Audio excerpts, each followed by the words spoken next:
Join the legendary Force MDs in the morning, along with Dr. Pebbly Pooh, the first female hip-hop soloist, in the mornings on the Force MDs Morning Show, featuring Dr. Pebbly Pooh, Tuesdays and Thursdays at 10 a.m. Eastern Time, live on Facebook or on Uni TV and radio on the Force MDs page.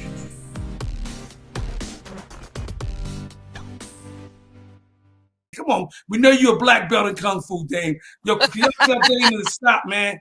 We know you're a black belt. He doing jiu-jitsu. You know, he's choking somebody in the back. Leave him alone, Dane. Damn. Why would you even tell him, come on the show? You're going to beat somebody up before you get on the show, man. Damn, Dane. You know what I mean? Dana! Welcome. You know I'm a lover, not a fighter. You know how you doing. Yo, Boo. He said, I'm a lover, I'm not a fighter. Yo, there you got that smile, right? You got that $1 million smile. Hey, hold on, yeah. For you guys. What's up, Pebbly? How you doing? Dana! Label mates. Oh my God. Hey, Dana. Listen, Dana. How y'all doing, man? Hey, Pep, you know, we got a lot to talk about, so let's get it. Yes. Yo, Dana, Trini on here. Trini say, what's up, Dana? What up, Trini? Look like I ran into Trini at the airport. A couple back. You know Trini works at the airport. Hey, Trini, I didn't say that, Trini. Dana said that. Listen.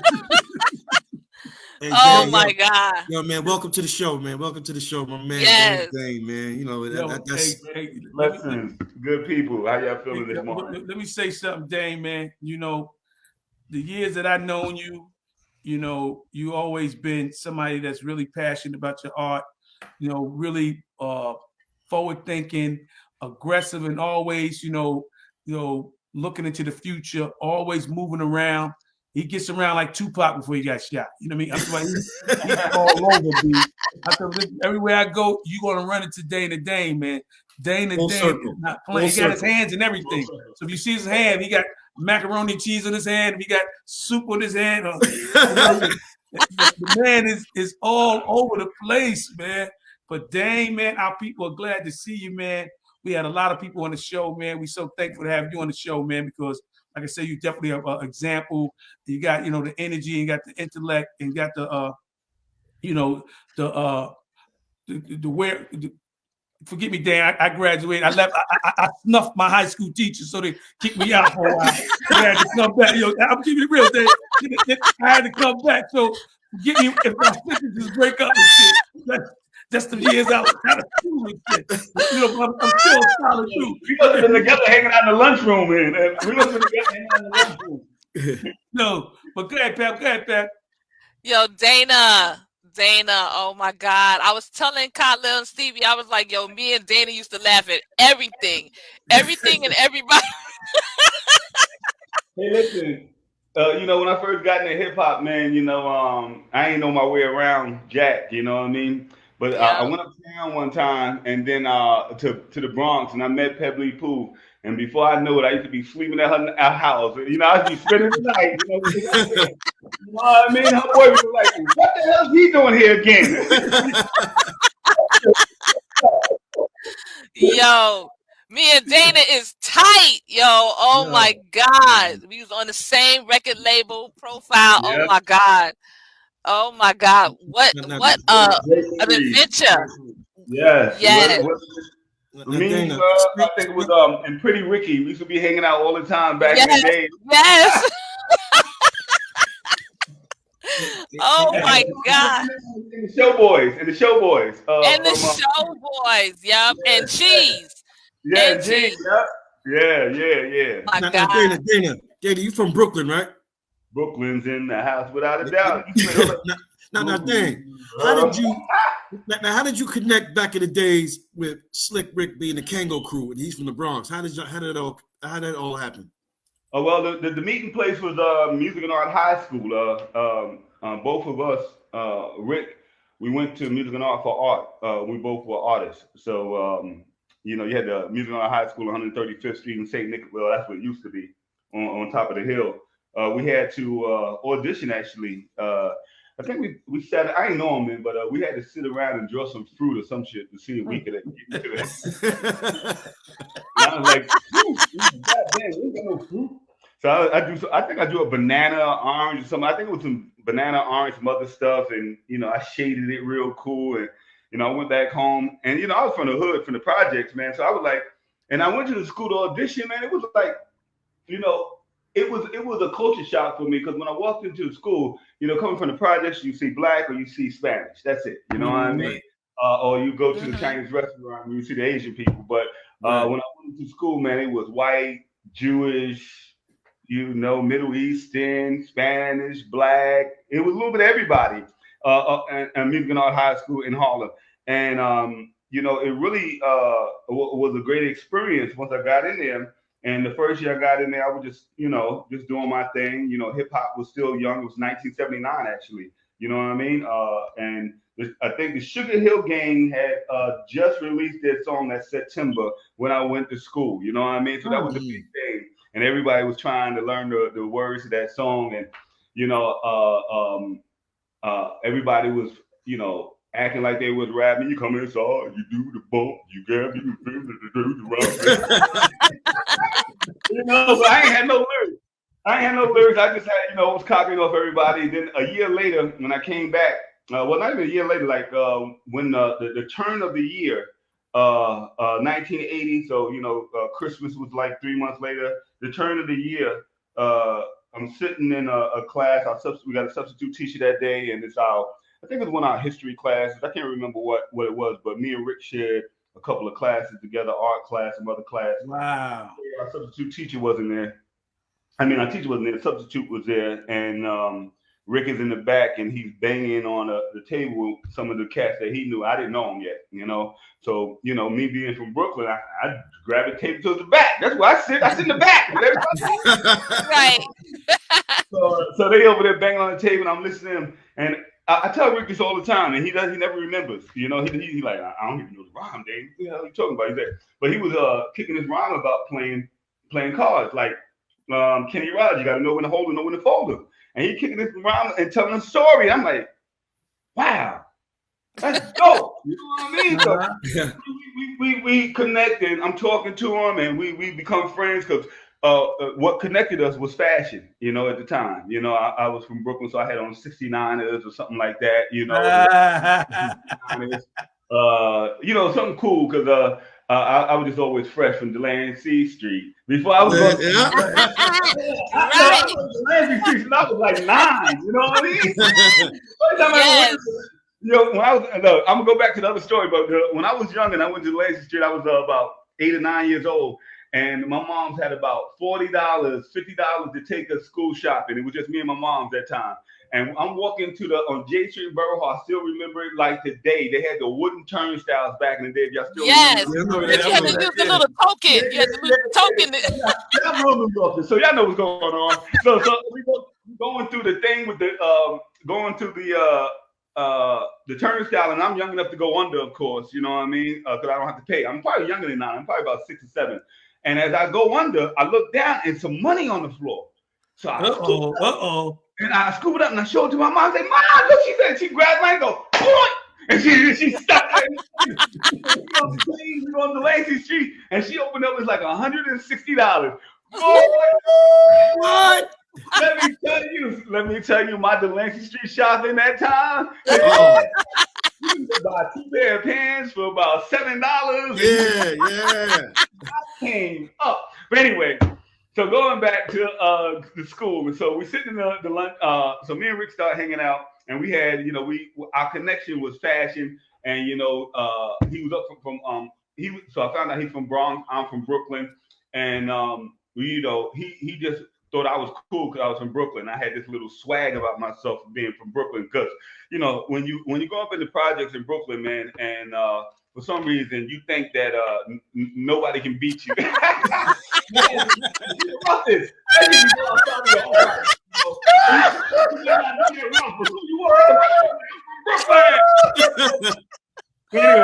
down in the Bronx, so we just, I'm like, yo, and I remember he told me this way back in the day. Rick told me this. And I said, yo, man, how you wrote the rhyme, man? He said, look, I always write my second line first.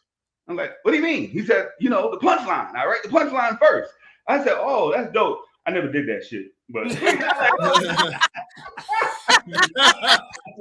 I went home. So that is 1980. It's the turn of the year, still the first year of school.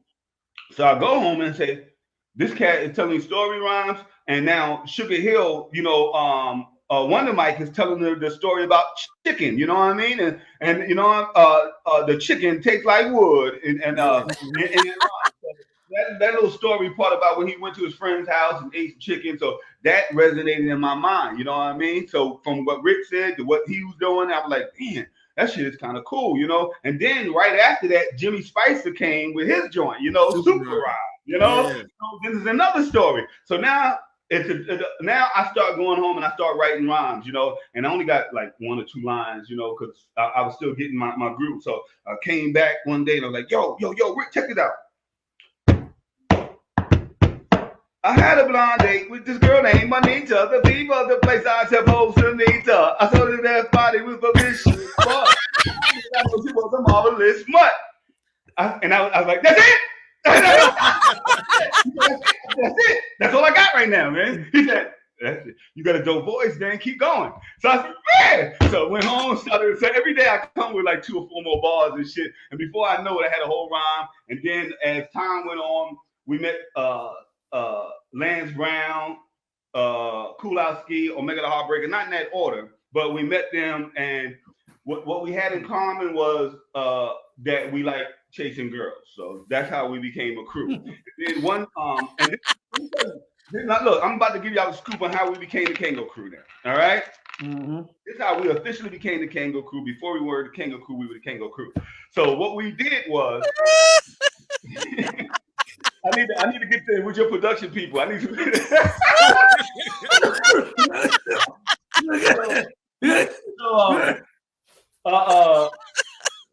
In school we got hat and tie day.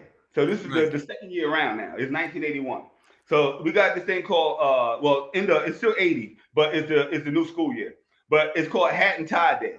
So you're supposed to come in, wear a hat and a tie, and blah, blah, blah. So we decided, yo, man, the hottest thing out right now is those Kangos, man. Now, I don't know how we're going to get them, but we're going to get us a Kango, and we're going to wear Kangos for hat and tie day. And what happened was my boy, Lance Brown, wrote a letter. Oh, no, that was down the line. So I don't know how we got it, because I used to play numbers back in the day. So Rick played numbers. So I hit a number. I remember I hit a number, and I was able to get me a Kango. I had my first bell top Kango. It was blue. You know what I mean? So I had me a bell top Kango. I came in hat and tie day, and we all wore Kangos and these thin ties with a blazer. You know, and that was the start of my style too. You know what I mean? My GQ B-boy style. So we had the blazers, we had these skinny ties, and we had the different type of Kangos. And then from then on, we said we're gonna call ourselves the Kango Crew without the L, because we ain't a hat. We're a rap group. You know? Hey, Dana. Now make sure I'm not crazy. Is that little style came in Teenage Love video? That's your had the Kango with the hat, little tie, right? Yeah. I remember. Yeah. But yeah, so Teenage Love, we had gotten rid of the ties by that time. Well, Rick still wear a tie. I was too cool for a tie. Like I didn't want to wear no hard heel shoes, because rappers don't wear hard. I ain't seen no B-boys in no hard heel shoes. Them cats was on had sneakers, fat laces, and they were doing everything. So never. So after I saw hip hop, I never wanted to wear hard heel shoes no more. So that's when Wallabies and Playboys and all that stuff came into my British Walker. I did not want to wear no hard shoes anymore, because B-boys didn't wear hard heel shoes. They wore sneakers all the time. So I was like, man, hip hoppers don't wear shoes. They only wear sneakers. Look at them.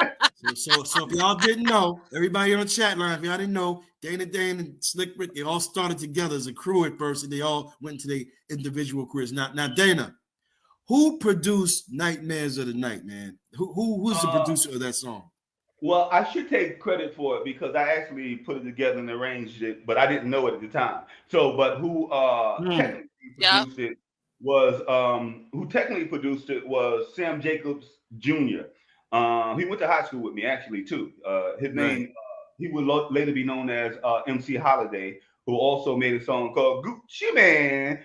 Oh, Man. wow. So, yeah, MC Holiday lived on 207th Street in Riverside Drive.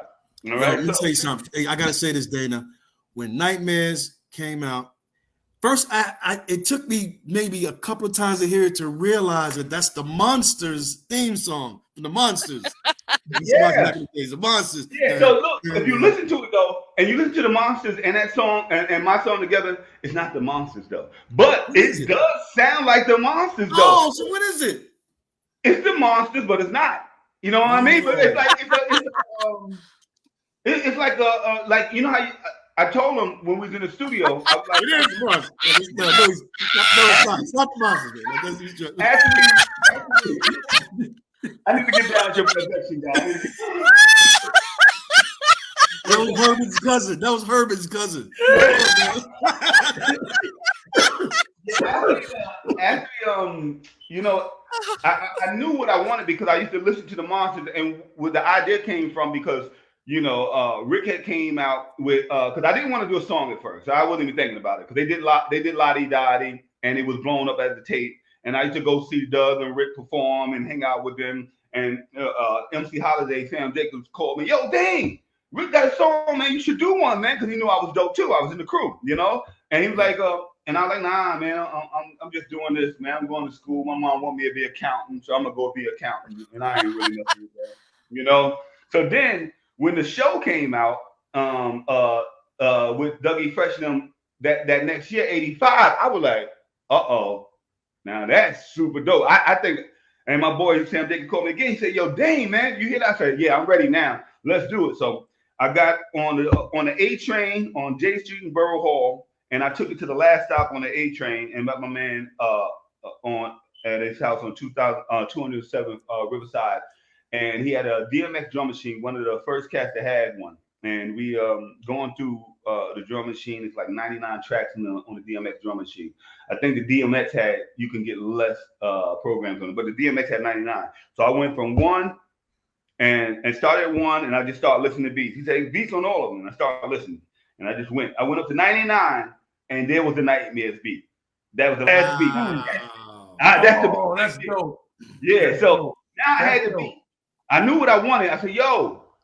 You know anybody who can play the Herman Monster? Like this one to play. Doom, doom, doom, doom, doom, doom, doom. And then bam, bam, bam, bam, bam, bam. And he said, yeah, my father, he's a jazz musician. I'll get him to play it. So his father comes, he plays the joint, but it's not the Herman Monster music though. I think his father knew something that we didn't know. He said, look, we can't really play it like it is, or I don't know if he really, but I think he really played what I was humming because I was humming it to him as he was playing. I was like, doom, you know, I was like doom. And I go, I like, you know, I need that part, you know, and he took it and played it with the synthesizer, with a guitar or something like that. So anyway, but if you listen to the Herman Monster music, there, it's not the same. There goes, mine goes, exactly.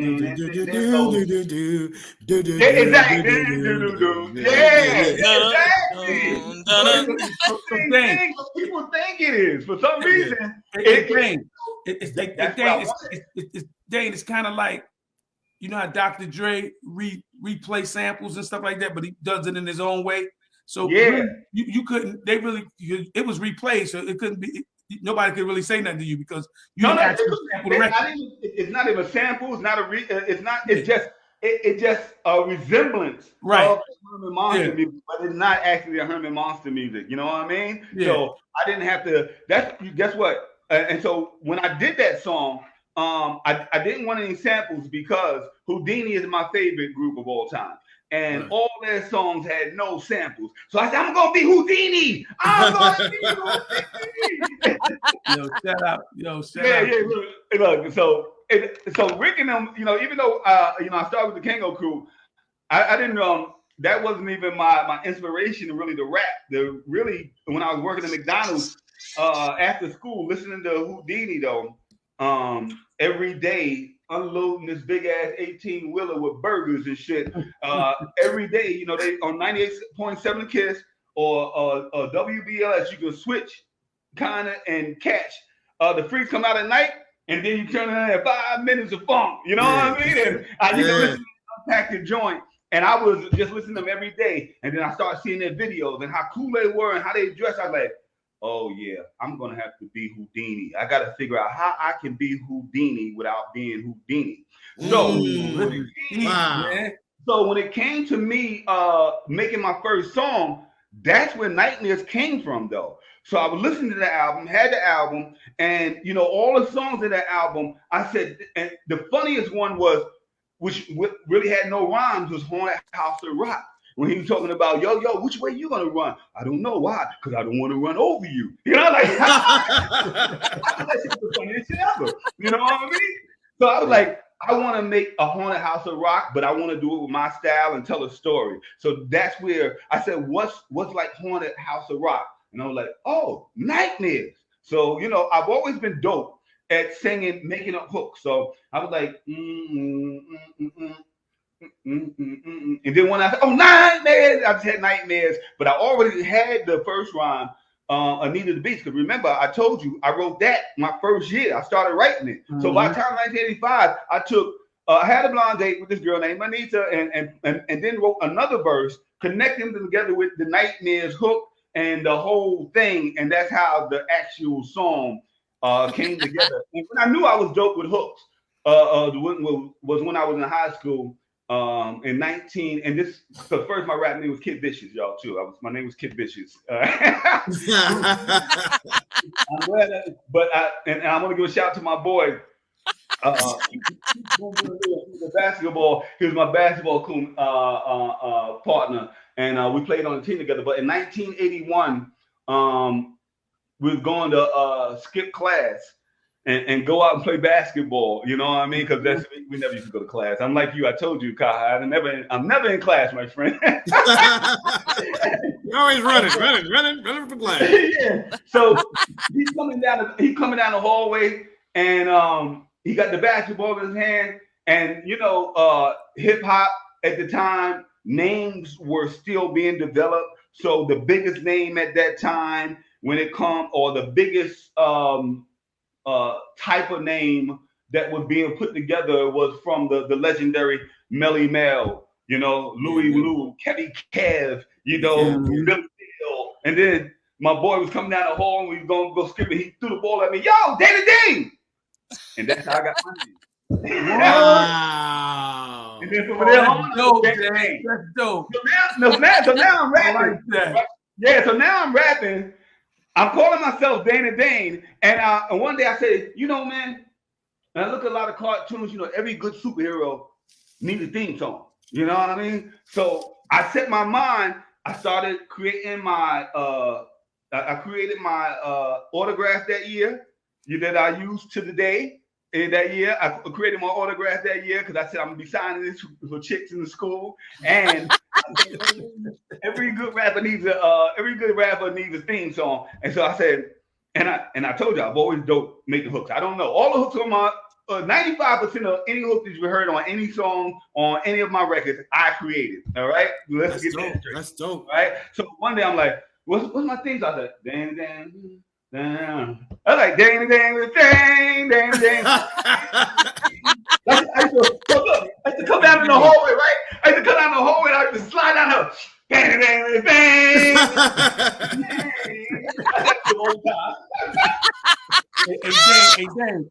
Hey, Dane, I got a text coming in from somebody real quick. All right.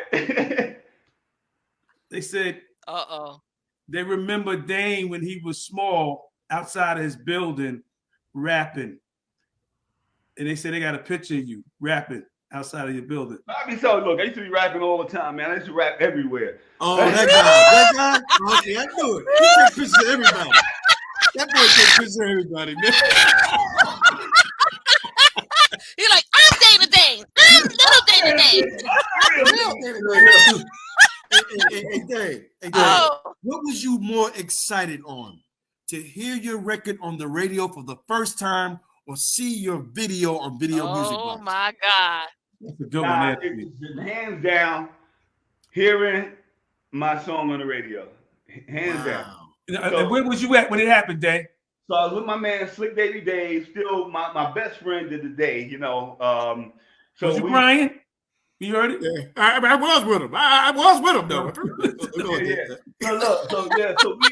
it's October 12th, because I still remember. No, yeah, October 12th, because I signed the deal September 20th. October 12th, the song came out, and I'm at his crib in Brownsville. I live in Fort Greene, so that's like about 20 minutes away in Brooklyn or whatever. Mm-hmm.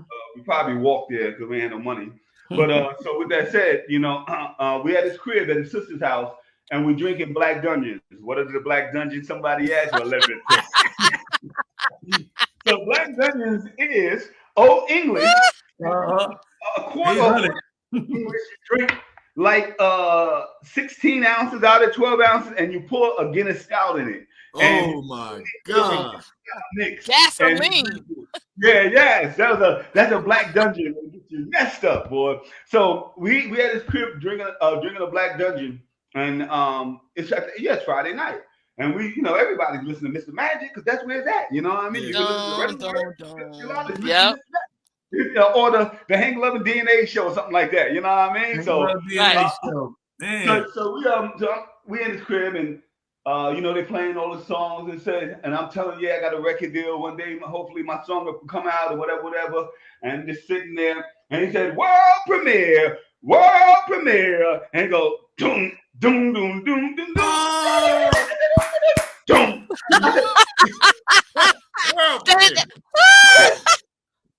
I said, yo, that's my song right there. Get out of here. You just heard my song, man. He said, yo, Dane, that's your song. You running around the house. So look, I don't know where you going, but for some reason, it's like Mr. Magic used to come on at late night. Yeah. For some reason, and it's cold. It's October. We feel like we need to leave the house and go to the projects. My project, Fort Greene Project. So we get on the bus or something. We get to the projects and we just walking around with our 40. And I was like, nobody knows. Nobody outside. There's no one for me to talk to. But I'm hyped. I'm just walking around like. You want to go to the people. You want to go to them. Be like, yo, listen. That's me. That's me. I tell my moms because I had let people hear my song in the projects. And I played it on a boombox, and haters were like, they were like, that thing ain't gonna make it, So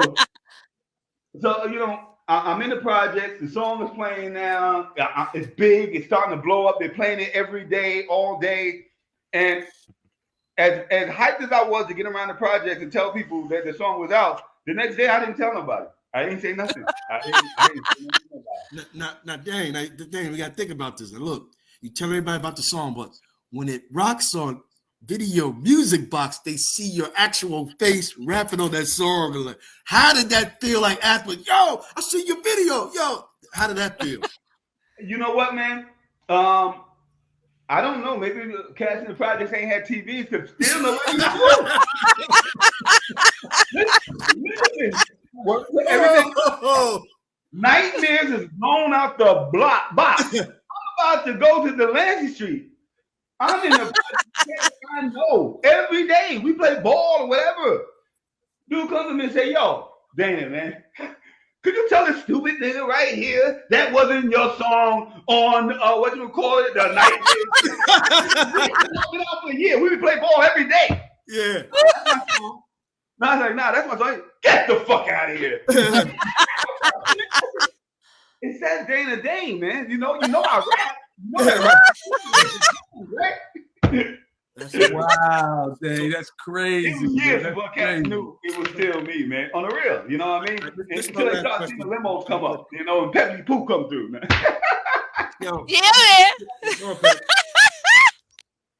Yes, Steve.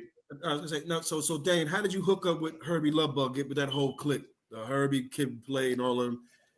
Well, the Herbie Lovebug thing was an accident. We were at the Apollo, and J Rock was my DJ, I think. Or was it called? Can't remember really at the time. Anyway, we had an issue with our equipment, and Herbie Lovebug was there. And they were performing with us, and they were doing the Showstopper. I think it was their song that they had at the time. And we had equipment failure. Anyway, Herbie to the rescue, and we started talking. And I told him I was working on my next album, and I mean my next song. And boom, boom, boom, boom, boom, bow. At the same time, I found out that the deal that I was working with the Jacobs wasn't really beneficial. And I was like, I don't like the way they're trying to move. They're trying to get money from this and money from this and money for this and leave me with no money. He said, yeah, it should be going. You should do this, that, the third. Maybe we should make a song together. I said, well, I'm working on this one right now called Delancey Street. I had already started working with him. I mean, we already had a version of it laid down with Sam Jacobs Jr. and Sr. I was already working on Delancey Street, but we fell out, and I just like, all right, let me come to your crib. I went to East Elmhurst, Queens, and took a train out there, and we went up to his attic and just started working on Delancey Street. And so when I got Delancey Street done, and when we started working on Delancey Street again, my Houdini kicked in, because I wanted to use what's the song we use in there? I can't. He wanted to use a song, and I can't remember what song it was, but I told him we can't sample it, man. We got to play the music over because Houdini doesn't sample, man. He said, but sampling is. I said, but Houdini don't sample, so we're not sampling. That was smart, though. That was smart. Right. It didn't really happen like that. I gave in because Herbie was a good producer. And it was the sampling was the thing. So, and we started finding really good songs. And I knew samples that I wanted to use too. Like I wanted to use Impeach the President, and I wanted to use the Staple Singers, and I wanted to use some other stuff for my song. But I was trying to figure out how we can use them and not use them. You know what I mean? Like I kind of like what I did with the Nightmares thing. It didn't work out as well with some of the other songs, but some of the other ones we did. You know what I mean? But did I lose track? What was the question again? Where were we? Same class in the hallway. Yeah, it's like we say how you hook up with Herbie Love Bug. Oh yeah, so we just go to his house and we just start working. Start working. The first one I meet is not even the first one I meet is Salt and Pepper. After that, I meet Kid and Play, Sweet Daddy, Big Daddy K or some bull crap name. Not Big Daddy Ayub, is it? No. He was Sweet Daddy Big. And I was like, I found him. Yeah, I said, dude, what is your name, man? Oh, he said, my name is Kwame. I said, use that, man, because all that other it don't make no sense. And that's how Kwame started using his rap name, Kwame. You know what I mean? Oh, that's dope. That's dope. So they use you as a tramp. They use you as a tramp in Salt and Pepper's video, right? You got know for that. Yeah, well, I used to be in all the videos. You know what I mean? I was a cop, and I was the hostess in Kwame's video, the man we all know and love. I was a detective in Shake Your Thing. Yeah, you and Kid Play. Yeah, Herbie Love Bug. Yeah. I was in that joint too. So, but yeah, man, that was a great time, man. And Herbie Love Bug was really just coming up, man. And I saw him create a lot of great music and write a lot of. He was, people don't give Herbie Love Bug enough credit. Not only I know, right. That produced so many artists, definitely a trendsetter, incredible lyricist as well. His pen game is impeccable. Sick. He sick. Songs for Salt and Pepper, but he wrote a lot of them or came up with the ideas for that first album. You know what I mean? On the real. Wow. So, shout out to Herbie Love Bug, man. Greatness. Yes. Yo, know something, Dane? Everybody thought I was related to Herbie Love Bug when I was young. It's me had the little goatee, had a black goatee. Everybody thought he's my brother, man. So, nah, man, that's a friend of mine. Because they thought we kind of looked alike. You should have got mad. You're like, nah, man. I'm Stevie. I look way better than him, bro.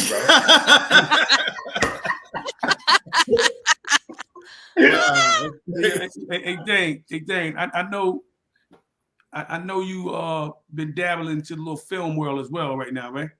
Oh man, I'm 2 knees in, man. The dabble has stopped. I'm all in, man. You know what I mean? I gotta, I started in 2006 and just dabbling, like you said, and then in 2020, and here we are, 2022, released my first feature film last year. Well, recently, Honor Amongst Thieves. So y'all can check that out on Tubi. Is that with Dane Dash? Yeah, that came through Dane Dash Studios. Yes, it came through Dane Dash Studios. Where was you? You was in that? No, I produced it. I'm one of the producers on the film. What? So Which film is this? Wow. Which one is that? Honor Amongst Thieves. Honor Amongst Thieves. So yeah, we produced the movie and then we had it distributed through Dane Dash Studios. All right. So then I produced another film called Sin. Sin right now that's coming out. Well, we're in post-production. It should be finishing next month. And you know, man, this was incredible. This was the next step up because I got my feet wet, the feature film with Honor Amongst Thieves, but I really dove all in and was really able to input my skills and talents in Sin movie. And you know, it's starring Angel Love.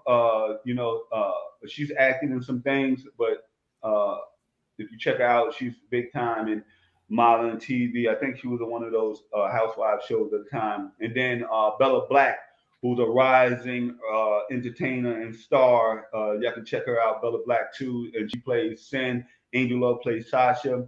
And this is incredible. And I gotta say this with all the gusto that I can muster for this because I helped put this together and connect the dots. But we got Mr. Louis Gossett Jr. Wow. What? Yes. In our second feature film. And we got Mr. Lou Gossett Jr. starring in our movie. Now, y'all can appreciate Mr. Louis Gossett Jr. He is an icon. He is a legend. He Oscar. Yes. Academy Award, Oscar-winning actor. He is a national treasure for Black people. And Chicken George in effect. There you go. You know what I mean? All the way back to Luke. Yeah.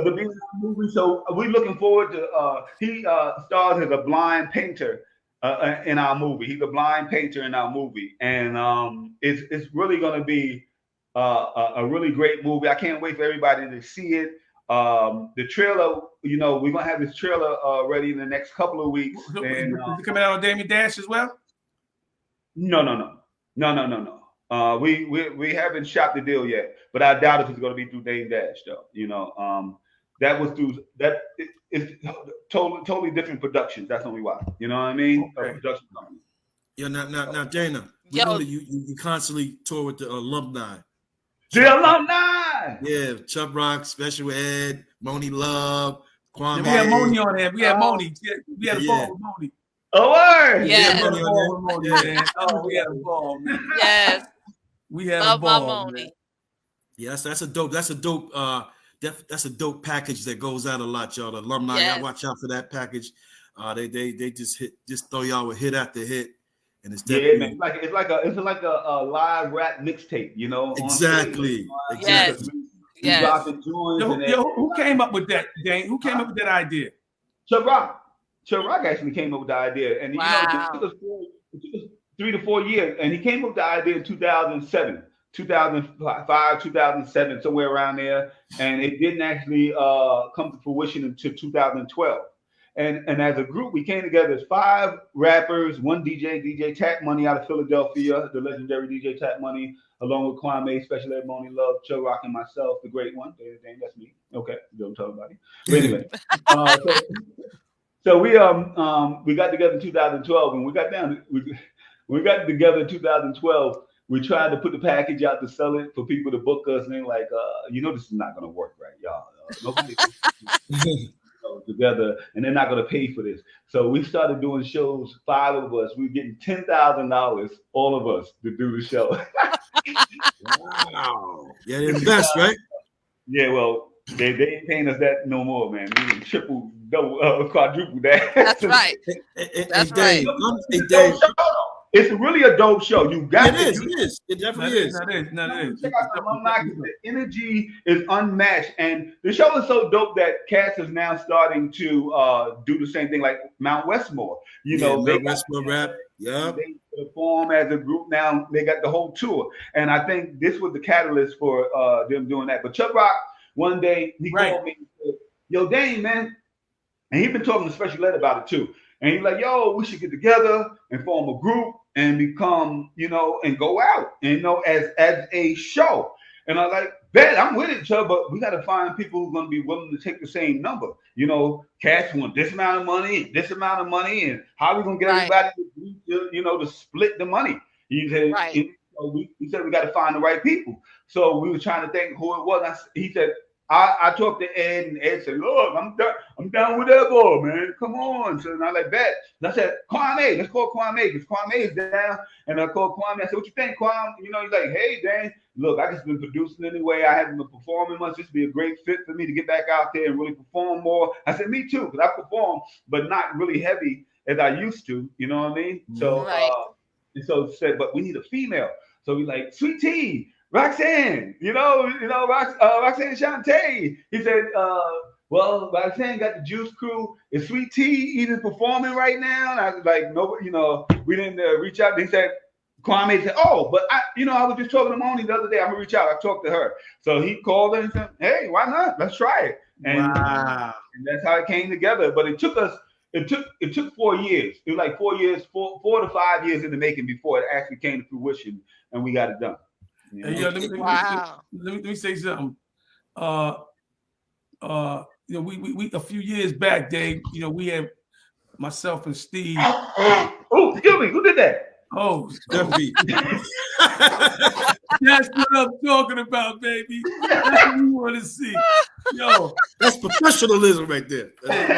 No, watch this. Look, hey, yo, we was trying to put together like an R&B coalition, and we was, you know, speaking to different cats and trying to put something together.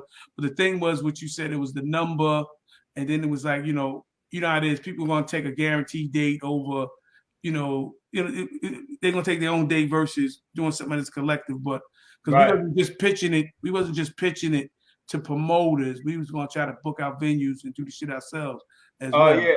But you know, like I said, we ran into a couple of roadblocks, but got a better understanding now how to implement it and do it. And we got a couple of groups in mind. Matter of fact, we got 2 things that we putting together right now that we rented out already that's coming up right now. We're gonna promote it like how we did at BB King's. When we did BB King's, we did with a couple of promoters, but this time we're doing it ourselves and stuff like that, just to keep our momentum going and try to plug in people that we want to plug in and have kind of control of that situation.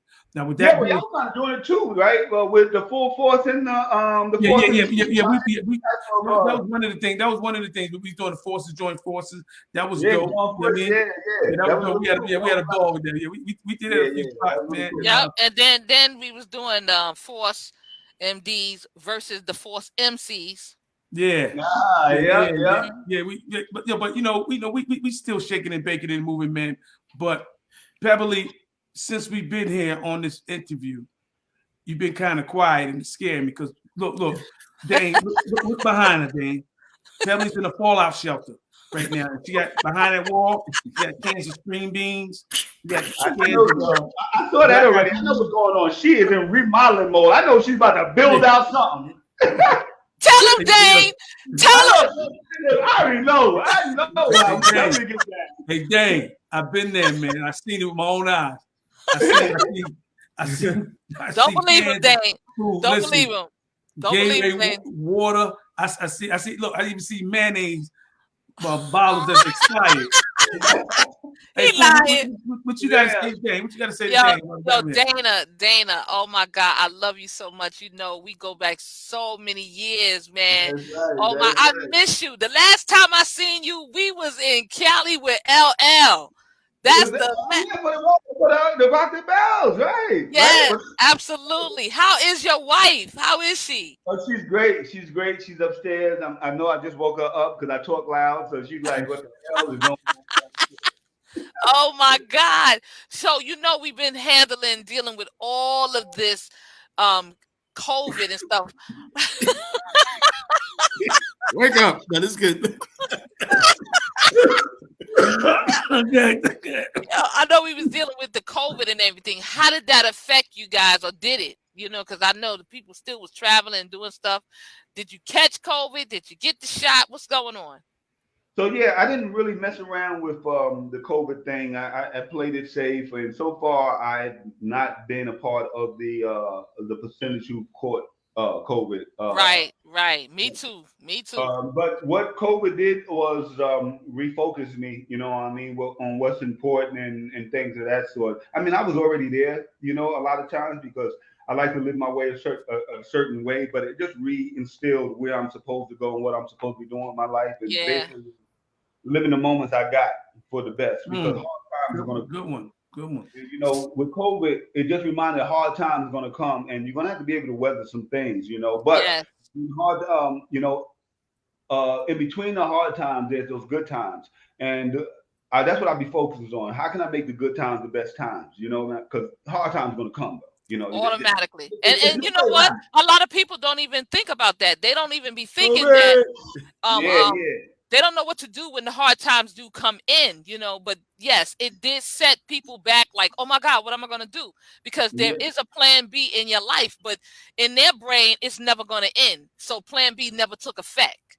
So now they had to create a plan B, a plan B, a plan C, because in their brain, oh, this is going to end immediately. No, it's not going to be microwave. It is still going on. It is still alive. We lost a lot of great people, to this pandemic, which is sad. But, when you come back from back in the days and you was raised with your parents taught you exactly what to do. Stay in the house, stay in the house, stay in the house, So if you're used to staying in the house in the beginning, then you can already weather the storm when it hits. You know what to do. I stayed in the house. That's what I did. I was good with staying in the house. Yes. Like, boy, don't you go outside until I get home from work. If I find out you're outside before I get home from work, I'm gonna whip your ass and your sister. Yes. So what you doing now? Like, okay, I know you say you're doing the films. Are you performing? Are you still performing on stage?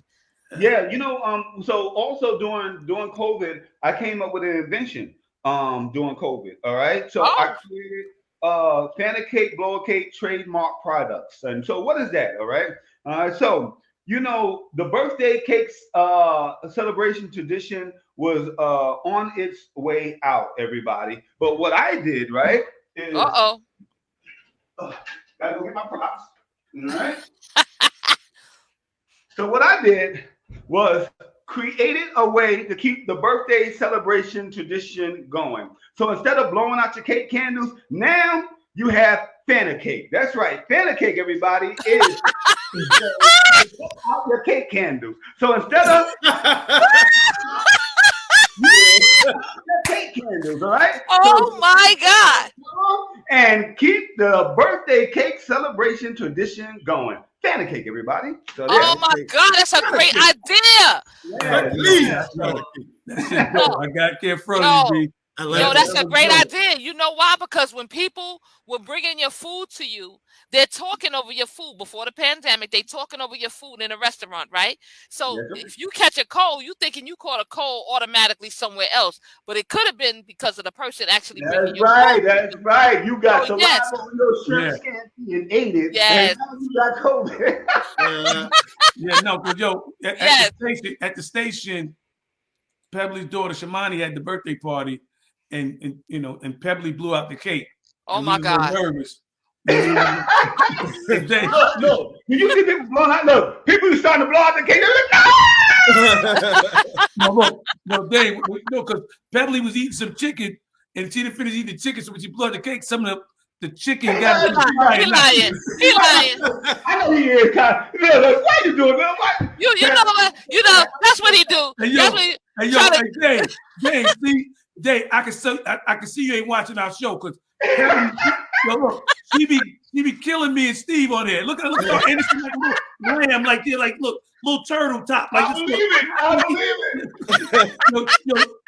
Yo, Dane, she be throwing mad missiles at us, man. We gotta hit her while you in time of peace. You prepare for war. In the time of peace, you prepare for war. Yo, listen, Dana. Dana, he mad because I talked about him wearing his Hello Kitty slippers. He's mad because I talked about him wearing dirty sneakers at the bus stop with a mink coat. He mad.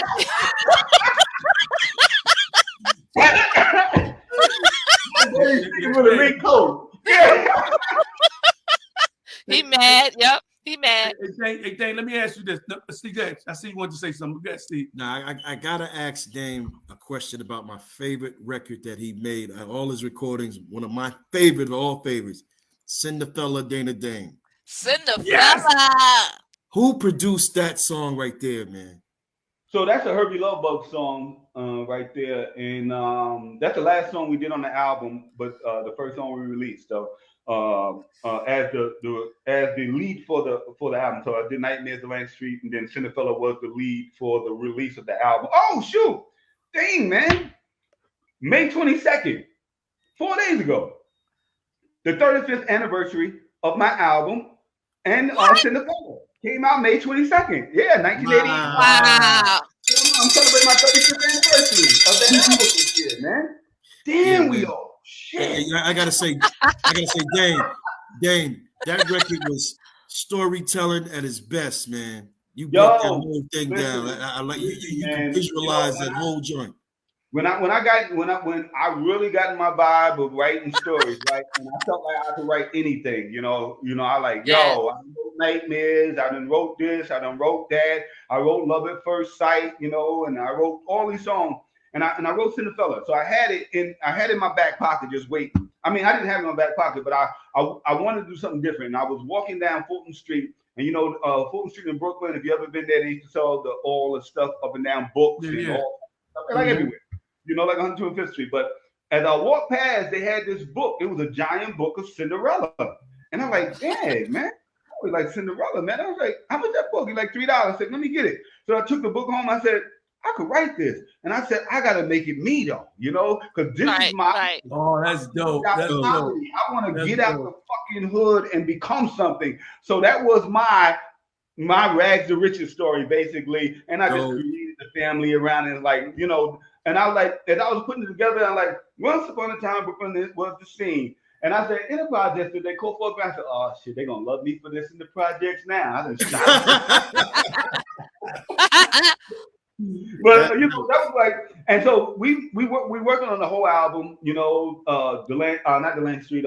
We did We Want to Party and Love at First Sight and This Be the Death Beat. And so every day I'm coming in like, yo, man, we got to do something for Cinderfella, man. He said, you got something for it? Because, I was coming, like, I came in with this, Dan was saying I knew I wanted to use Impeach the President. And when I did We Want to Party, I knew I wanted to use the Staple Singers. And This Be the Death Beat, I knew I was going to use the Michael Jackson ABCs, or Herbie did. But I couldn't find the Cinderfella sample. But I had the song written, though, mind you. And so that's how I used to do it. I never wrote anything to music. I just wrote the song. I wrote the song, and then I found the music. I have to find what music fits my song. So every day Herbie's coming in and we playing songs like, nah, that ain't it, Herbie. Nah, that ain't it. So one day, last days in there, I'm like, man, we got to find something for Cinderfella, man. What we going to do? And he came in and he dropped that song. And as soon as he put that song on, standing there. That is it. I started laughing right over right there. Once upon a time, Booker wanted to sing. And we both looked at each other. Oh! But look, now, here's where I messed up the song, y'all. This is where I messed up the song, okay? I got to tell you this. Because I wanted to be like Houdini, all right? Mm-hmm. I didn't want no samples. I was like, no, we can't sample this. We got to play this over, Herbie.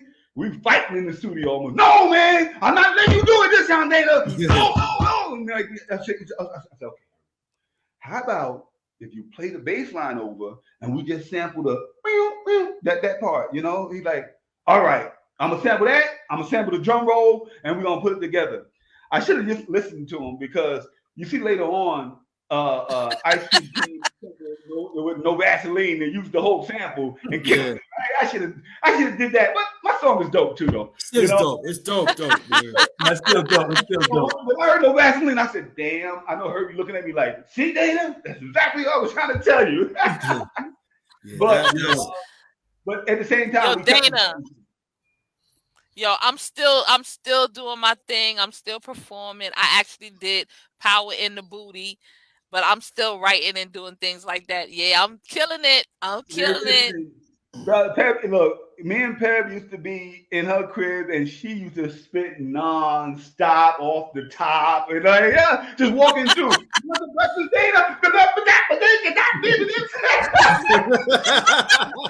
Yo, and cooking, right? And cooking. That's right, the doctor of the rap, Dr. Pebbly Pooh. There you go. Yeah, yo, Dana, I just graduated as a chaplain.